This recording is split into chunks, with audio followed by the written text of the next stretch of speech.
All right, I'm Chris Capel here at Dizzy Pig headquarters in Manassas, Virginia. Ray, Lampy, Dr. Barbecue has come up from Florida to do some cooking here. Today we're going to do prime rib, 2 different ways. Thanks, Chris. Always a pleasure to be here at Dizzy Pig World headquarters. This is a whole ribeye, like you said, 17 pounds. You see these usually at the warehouse club. If you're adventurous, buy one. There's really no big deal cutting it up. This is a boneless one. If you've got the one with the bone, it's a little trickier.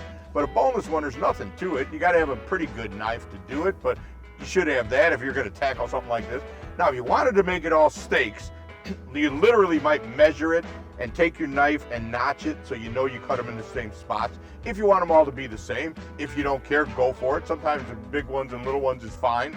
But we're after the roast today. So there's different ends to this. This is sort of like you don't get a lot of that good spinellus, that top part that we all like so much on this end. This end you get a little bit more of it. It kind of goes out of whack. The middle's where the beauties are. So I'm going to cut a couple of steaks off of the ends for us here. So I'm going to cut a big, nice New York strip. Now it's not really a New York strip because you can see it's starting to get that ribeye look to it. But that's that whole end. Now on this end, we got a little different situation. Now that looks nice. That's part of the spinellus there. It's kind of out of shape. It's not the prettiest looking steak, but this is all really good eating.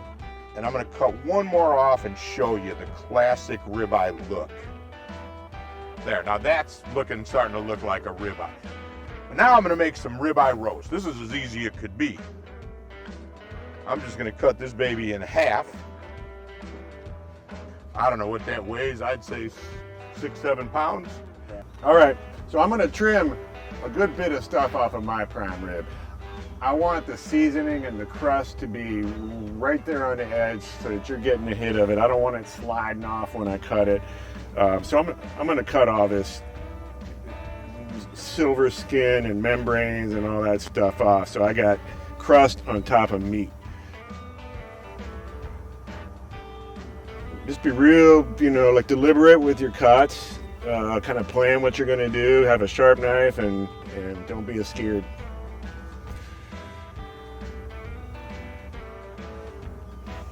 But I like to get all the membranes off. You get a crust right on your meat.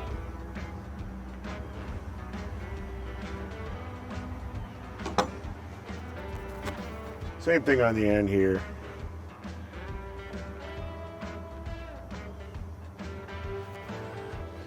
Just clean that up. All right, now this thing is all ready to season.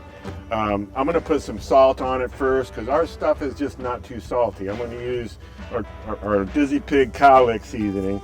But this is a big old roast, and like salt really does make stuff like taste better, especially when it's this big. You just got to hit it with some extra salt. I'm using a coarse kosher salt. I like it because I can see exactly how much I'm putting on. Once I get it salted, I'm going to hit it hard with the cowlick. Just put a good layer on it. I want to be browning this thing really good at the end. So all these spices are going to be toasted and round and a lot mellower than they are right now.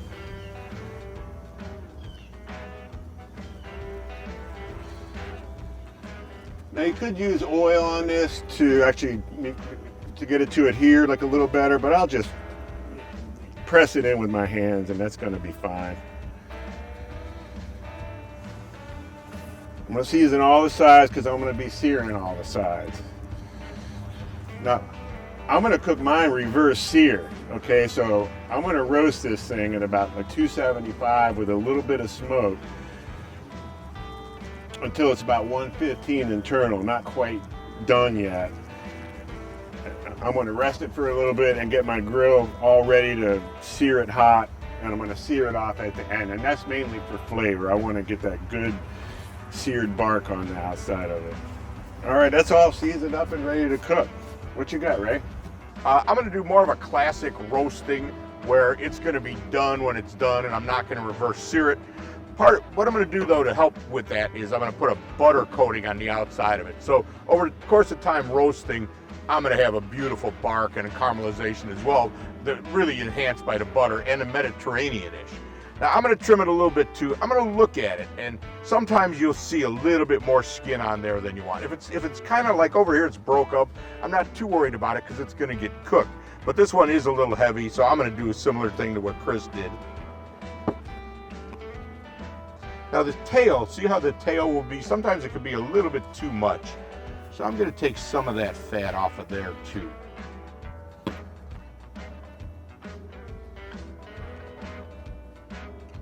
Now, the way I'm going to top mine and season it, I am going to salt and pepper it first. It's a prime rib. You know, that part down in the middle is not going to get any seasoning.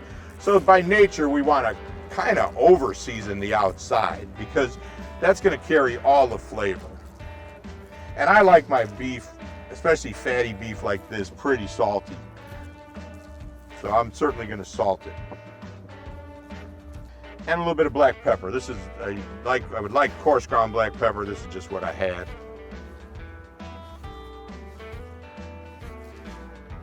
Okay, now you can just cook it like this, but I got a whole nother plan. This is a whole pound of butter, and it's soft. I want it at room temp. If you have to stick it in the microwave, you got to cut that fine line. You don't want to melt it. I want it just nice and soft like this, so I'm going to be able to handle it. And I'm going to put in here a whole bunch of Mediterranean-ish. A lot of herbs in here. Chris, tell me about Mediterranean-ish. Yeah, Mediterranean-ish is kind of my version of what you might find in Italy or Greece. It's got a lot of good herb and garlic flavor, just the stuff that you would expect in an Italian seasoning, but all fresh ground, of course. And perfect for a prime rib. That's exactly what I like on my prime rib. Garlic and herbs. So I put probably 2 big tablespoons in there. You can't go wrong. Put a lot and mix it up. I'm going to try to rub this all over. What's going to happen though is it's going to end up a lot of it up on top, but that's fine. Understand what's going to happen. This is butter, so once I put it on the thing, it's going to warm up and it's going to run right off anyway. It's going to leave the herb and the flavor and the caramelization that comes with being butter, but it'll disappear pretty quick.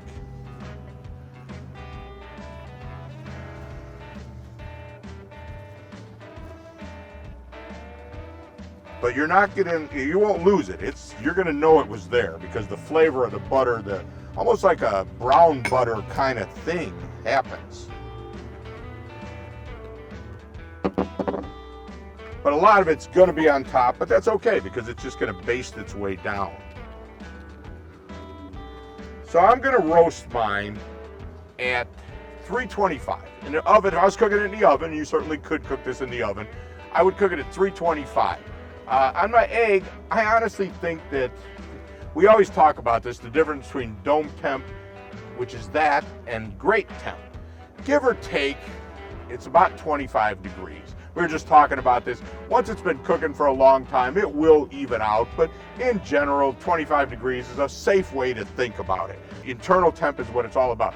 For me, it's going to be 120 right down in the center, roasted nice and slow at 325, and then I'm going to give it a big rest, at least a half hour to rest, and that evens it all out and makes sure that's when you don't get a big red spot in the middle. You want it to be that nice pink throughout, and that's what we should get. So 320, it's probably going to take an hour and a half, but it doesn't matter. I'm going to keep checking that temp. At 120, it's coming out.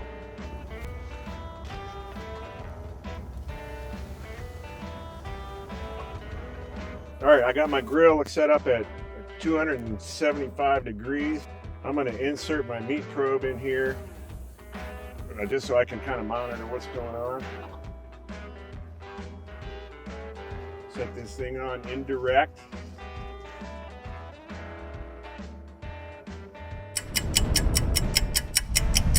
I got 115 degrees. I'm going to pull this guy off. It's been roasting at about a little less than 300, 275, 300 for an hour and a half or 2 hours. It's somewhere around 2 hours, I believe. We didn't write down the time, but it's about 2 hours. It's not, I want to serve it at 125 and it's 115 now. It's going to come up a little bit sitting here on the table but I'm gonna get my egg all set up for direct cook so I can sear this thing on all sides and get that flavor crust built up all the way around. All right, my prime rib is ready. I just checked it with the thermopen, checked it in a couple places. I like it to come off about 120. Now I'm cooking a little hotter. Carryover is gonna take it up to 125 to 130. Perfect. You've gotta let it rest though. A big piece of meat like this, I want it to rest at least 20 minutes. 30 minutes is better, 40 minutes is okay. All right, my reverse seared prime rib has been resting for about 15 minutes while I get this egg good and hot. It's reading about like 750 right now. You don't really need it to get that hot, but I want to sear this thing off quick. It's just about done right, and I just want to get good color all the way around it.